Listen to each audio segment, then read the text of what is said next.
Je suis soignante en EHPAD ici et donc mon métier consiste à prendre soin des résidents, c'est-à-dire le matin quand j'arrive, je vais voir les résidents, je demande si la nuit s'est bien passée, comment ils se sentent. Ce qui m'a plu dans cet établissement, c'est que déjà premièrement, c'est un petit établissement, donc forcément il y a plus de liens avec les résidents, on est plus à l'écoute. Je suis auxiliaire de vie et mon métier est de m'occuper des personnes âgées qui sont formidables, on est formidable avec elles, on s'occupe d'elles du mieux qu'on peut au quotidien, les embellir, partager leur vie, leurs moments d'écoute, leur passion, ce qu'ils aiment faire, ce qu'ils n'aiment pas faire aussi. Et ici, ça m'a parlé tout de suite, l'environnement, le cadre, tout le personnel, on s'entend très bien tous ensemble, il y a une bonne cohésion d'équipe. Je suis infirmière coordinatrice au sein de la résidence.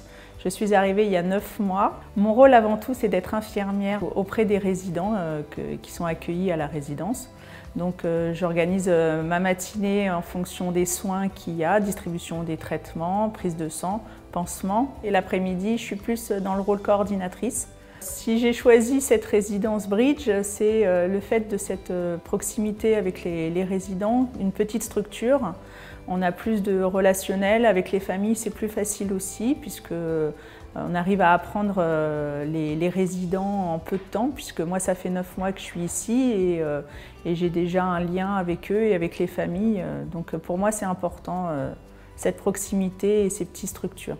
Alors Bridge nous permet de nous former sur les thérapies non médicamenteuses, c'est-à-dire on peut apporter un soin non médical. Par exemple de la gym douce, des soins socio-esthétiques. Avant de procurer ces soins aux résidents, on les pratique sur nous. Par exemple, il y a la gym douce et on nous installe, on nous met sur nous un simulateur de vieillissement. Ça consiste à avoir des lunettes avec des troubles de la vision pour qu'on se rende compte la difficulté que c'est de marcher sans avoir la vue, ou des simulateurs de vieillissement, des poids sur les articulations pour qu'on se rende compte comment c'est difficile de marcher, difficile de lever les bras, les genoux, aussi des simulateurs d'audition. Ça nous permet d'avoir un peu plus d'empathie et de se rendre compte qu'ils ne peuvent pas aller au bout de ce que nous on pourrait leur proposer et on adapte nos actions en fonction de leur état physique. Ça nous permet totalement de mieux les comprendre, de mieux se mettre à leur place et de se rendre compte que c'est pas évident du tout d'être une personne âgée. On doit aussi s'occuper de leur morale, de veiller à ce qu'ils se sentent toujours bien, même si c'est assez difficile, mais on doit veiller à ce qu'ils se sentent bien moralement. Bridge, EHPAD nouvelle génération.